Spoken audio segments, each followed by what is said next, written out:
Hello and welcome. Get yourself comfortable as it is time for a bit of a chinwag as I walk with our dog about something that has been tickling my fancy lately. You see, after spending more years than I care to admit in this sweltering corner of Southeast Asia, I have stumbled upon a peculiar notion. Some folks reckon that the Lao people and the Isaan people are one and the same. Now, before you go rolling your eyes and reaching for another beer, let me spin you a yarn that might just change your mind, or at least give you something to ponder over your next plate of somtam. Picture this: you are cruising down the Mekong, that mighty river that has seen more history than your granddad has wrinkles. On one side you have Laos, the land of a million elephants, though I would wager there are more motorbikes than elephants these days. On the other, there is Thailand's Isaan region, stretching out like a green patchwork quilt. Two different countries, right? Well, hold on to your knickers, because things are about to get interesting. Now, I know what you are thinking. You have been out in the sun too long, old chap. Of course, they are different. However, bear with me, because this tale has more twists than a plate of pad thai noodles. Let us wind the clock back a bit, shall we? Before, there were borders drawn on maps by chaps in stuffy London and French offices. This whole area was one big happy family. Well, maybe not always happy. There were probably a few squabbles here and there, but you get the drift. The kingdom of Lao-Isaan, which means land of a million elephants, there are those elephants again, sprawled across what is now Laos and northeast Thailand. Fast forward a few centuries and along comes the French and British, carving up Southeast Asia like it is a Christmas turkey. The Mekong becomes a border, and suddenly cousins find themselves on opposite sides of an invisible line. It is like waking up one day to find your garden fence has moved and half your roses now belong to the neighbour you've never particularly liked. Nevertheless, here is the kicker. While politics might separate, culture has a funny way of thumbing its nose at such trivial matters. The people on both sides of the river kept on keeping on, speaking their dialect, eating their sticky rice, and generally going about life as they always had.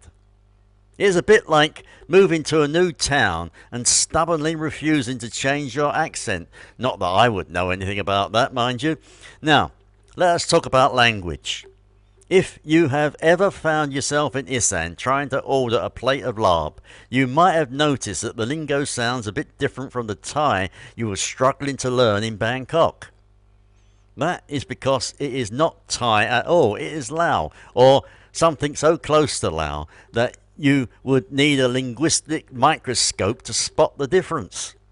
It is as if someone took the Lao language, gave it a bit of a Thai massage, and voila! Isaan dialect was born. Besides, it is not just the way they gab. That is similar. The grub. Oh, the grub. Both sides of the Mekong share a love for flavours that will make your taste buds stand up and salute or surrender depending on your spice tolerance. Sticky rice. Check. Papaya salad that will blow your socks off.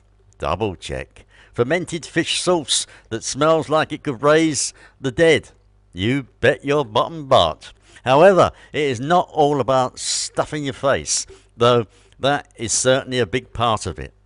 The music, the festivals, the way people let loose and have a good time. It is like someone Xeroxed the Lao way of life and plonked it down in northeast Thailand. You have your moorland music, wailing about lost love and buffalo troubles. You have your rocket festivals where the locals compete to see who can send a homemade rocket highest into the sky. It is all fun and games until someone loses an eyebrow, I suppose. Now, before you start thinking I've gone native and lost all sense of British scepticism, let me throw a spanner into the works. While the similarities are clear as a gin and tonic on a hot day, there are differences too. Subtle ones, mind you, but they are all there if you squint hard enough. For starters, the Isaan folks have had a fair bit more Thai influence over the years. It is as if they had been slowly marinated in Thai culture, picking up bits and bobs along the way. They might speak Lao at home, but switch to Central Thai faster than you can say Sawadee crap when you are out and about in Bangkok. Furthermore, let us not forget the political side of things. The Lao across the river have their own country, their own government, and their own unique challenges. Meanwhile, the Isaan crowd are part of Thailand, for better or worse. It is a bit like being the quirky cousin at a family reunion, part of the clan but with your own distinct flavour. So, are Lao people the same as Isaan people? Well, it is not as straightforward as asking if a lady boy is a lady. The answer lies somewhere in that murky middle ground where history, culture and modern day realities collide. In many ways, there are as if two sides of the same coin. Flip it one way and you have Lao, flip it the other way and it's Isaan. However, that coin has been through the wash a few times, gotten a bit scruffed up and maybe even spent a night or two in a tuk-tuk driver's pocket. At the end of the day, whether you call it Lao or Isaan, you are talking about a culture that is as rich as the soil along the Mekong, as spicy as a bowl of tom yum, and as complex as the region's history. It is a testament to the resilience of people who, despite borders and politics, have managed to keep their shared heritage alive. So next time you find yourself sipping a beer Lao in Vietnam or knocking back some Thai whiskey in Ubon Ratchathani, take a moment to appreciate the beautiful mess of culture around you.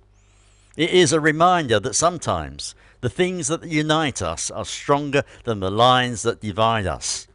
What's more, if all this talk of cultural identity has left you feeling a bit philosophical, I suggest washing it down with a cold beer or two. After all, whether you are Lao, Isaan or a grumpy old Englishman like yours truly, there is one thing we can all agree on. Everything looks a bit clearer after a beer or two. Cheers, and as they say in these parts, chayo, which I'm pretty sure means bottoms up or cheers, but do not quote me on that. I am just an old farang who has been in the sun too long. Before I go, can I please ask you to hit the like button as it helps this channel grow. Leave a comment and make this old man a little less grumpy. Therefore, until my next video, it is a very goodbye from me. Bye bye.